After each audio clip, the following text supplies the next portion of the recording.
অসহযোগ আন্দোলন ঘিরে সারা দেশে নজিরবিহীন সংঘর্ষ। ২০ জেলায় ৮৬ জন নিহত, বিভিন্ন জায়গায় হামলা, ভাঙচুর, আগুন, ধাওয়া পাল্টা ধাওয়া।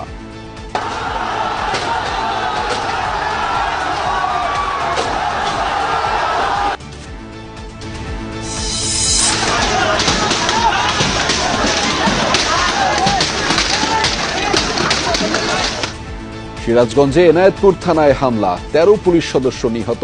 কুমিল্লায় ইলিয়াটগঞ্জে আরও একজনকে পিটিয়ে হত্যা। সারা দেশে ৩ শতাধিক পুলিশ আহত। পরবর্তী নির্দেশ না দেয়া পর্যন্ত সারা দেশে আবারও অনির্দিষ্টকালের জন্য কারফিউ। ৩ দিনের সাধারণ ছুটি ঘোষণা, বন্ধ থাকবে সব আদালতে বিচার কার্যক্রম। রাজধানীর বিভিন্ন জায়গায় সংঘর্ষ, শাহবাগে বিএসএমএমইউতে অ্যাম্বুলেন্সে অগ্নিসংযোগ, সিএমএম কোর্ট প্রাঙ্গণে পুলিশের গাড়িতে আগুন, সাউন্ড গ্রেনেড।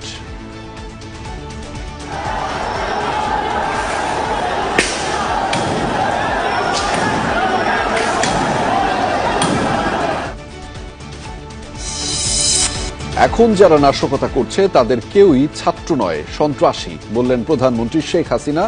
দেশবাসীকে এদের শক্ত হাতে দমনের আহ্বান।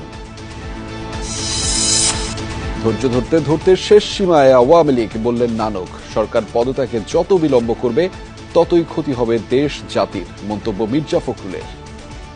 সকল রাজনৈতিক দল, সংগঠন, ব্যক্তি, পেশাজীবী, শ্রমিক, কৃষক সহ আন্দোলনে ঝাঁপিয়ে পড়ে এই অবৈধ সরকারের পতন নিশ্চিত করার আহ্বান জানাচ্ছে। যে যেখানে আছেন ঐক্যবদ্ধভাবে দেশ বিরোধী অপশক্তি জামাত বিএনপিকে প্রতিরোধ করতে হবে।